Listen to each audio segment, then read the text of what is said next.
In the next video, I'll show you how to remove the wood insert sets. So I suggest you to use, I call it the push rod wooden tool, but this is the best way I have found to work to remove the inserts.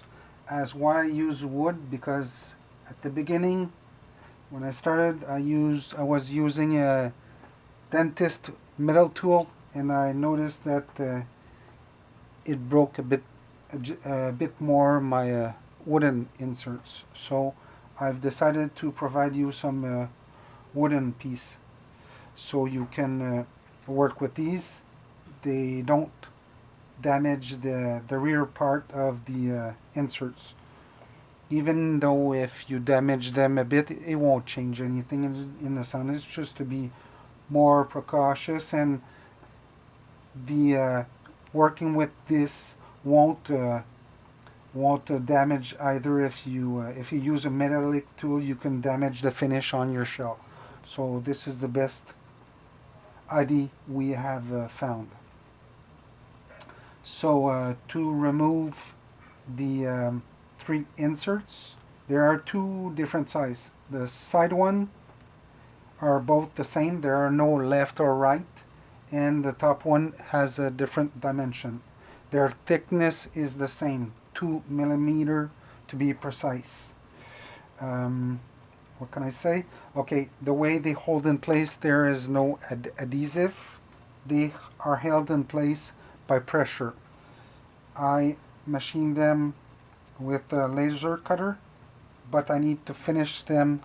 I'll sand them down by hand very precisely to 1/1000 of an inch, so they have the correct pressure to hold them in place.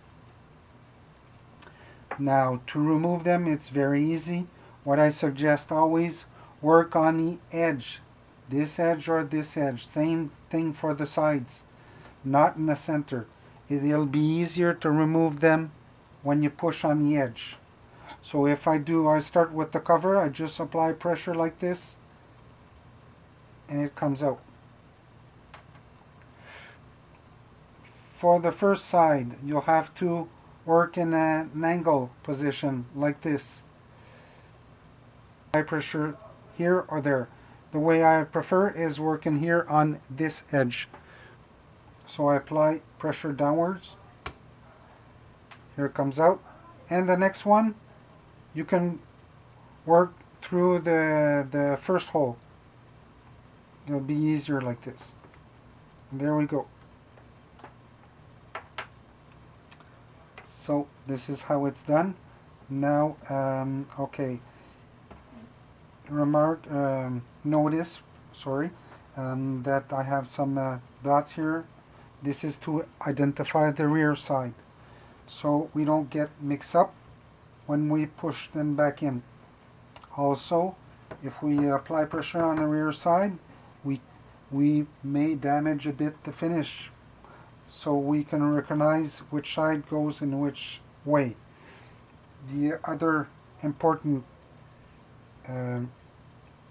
thing to mention, why I put some dots, it's because the way I machine my wood inserts, they have tapered sides. So if I put it on the reverse side, it wouldn't fit correctly. There would be a bit of a spacing. So why I do this is because when we insert them back in, so the wood doesn't chip on its edge. So this defines the way to push and put them back in. If your shell is disassembled, I mean by that, if your cover is separated from your base, I'd suggest before putting the wood inserts back in, put back your cover and reinstall the 4 screws, as it's better to work with a rigid, when it's a rigid surface. I can start with the side one if I want. So what I do is I just put it in place like this. You need to make sure, the way I work is I make sure it's in place like this, very parallel to its surface. I don't want it to insert it tilted, because if I insert it tilted, they are machined so precisely that you could chip the wood. So make sure it's inserted, and not inserted, but it's we started very parallel to its surface, like this. So when I'm ready, I just apply even pressure. And there, I finish it by hand like this.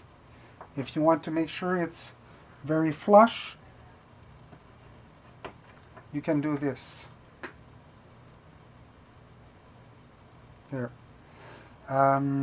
Notice, I didn't mention it, but notice on sides or the top, you'll see that there is like a bed here. So it's precisely 2 millimeter deep. So you could push on it and it won't go further. So here I make sure it's parallel to its surface. When it's done, I apply pressure, even pressure, like this, so the wood won't chip. So that's for that. Last one.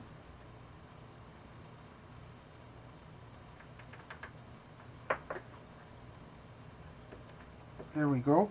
Take your time, go slowly. If you see that there's always a chance that the wood could chip, as it's very precisely machined, but take your time and do it slowly and everything should be okay.